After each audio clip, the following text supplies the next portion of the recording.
హిందూ మతంలో కొబ్బరికాయ చాలా ముఖ్యమైనది, పవిత్రమైనదిగా పరిగణించబడుతుంది. కొబ్బరిని క్వీన్స్ అని కూడా అంటారు. పూజ లేదా మరేదైనా శుభకార్యాలలో కొబ్బరికాయను ఖచ్చితంగా ఉపయోగిస్తారు.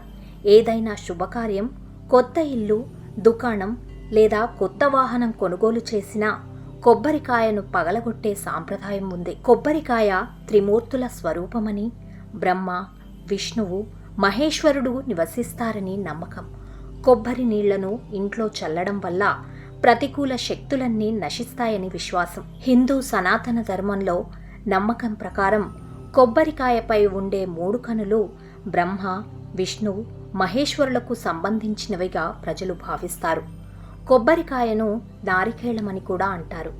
కొబ్బరికాయకు సంబంధించి పురాణాల ప్రకారం ఒక నమ్మకం కూడా ఉంది. ఒకసారి శ్రీ మహావిష్ణువు లక్ష్మీదేవితో కలిసి భూమిపైకి వచ్చాడు. అప్పుడు లక్ష్మీదేవి కూడా తనతో పాటు కామధేనువు, కొబ్బరి చెట్టును భూమి మీదికి తీసుకువచ్చింది.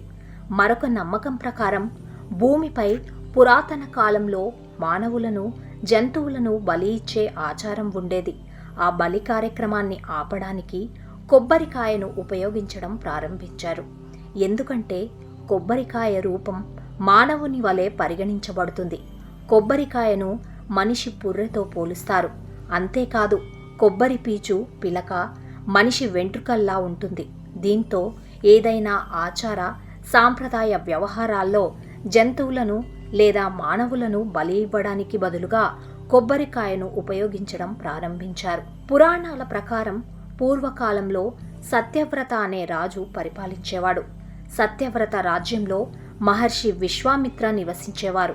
ఒకసారి మహర్షి విశ్వామిత్రుడు తపస్సు చేయడానికి అడవులకు వెళ్ళాడు. అప్పుడు విశ్వామిత్రుడు సుదీర్ఘ కాలం ఇంటికి తిరిగి రాలేదు.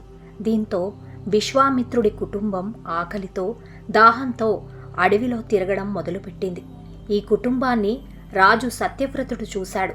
తనతో పాటు మహర్షి విశ్వామిత్ర కుటుంబాన్ని తన ఆస్థానానికి తీసుకువచ్చి వారికి ఆకలి దప్పికలు తీర్చి సేవను చేశాడు. కొంతకాలం తర్వాత విశ్వామిత్రుడు తిరిగి ఇంటికి వచ్చినప్పుడు అతని కుటుంబ సభ్యులు రాజు చేసిన సేవ గురించి చెప్పారు. మహర్షి విశ్వామిత్రుడు రాజు ఆస్థానానికి చేరుకొని రాజ సత్యవ్రతకు కృతజ్ఞతలు తెలిపాడు. అప్పుడు రాజు కృతజ్ఞతా స్థానంలో తనకు ఒక వరం ఇవ్వమని అభ్యర్థించాడు. మహర్షి విశ్వామిత్రుడు రాజుకు కోరుకోమని అనుమతిచ్చాడు.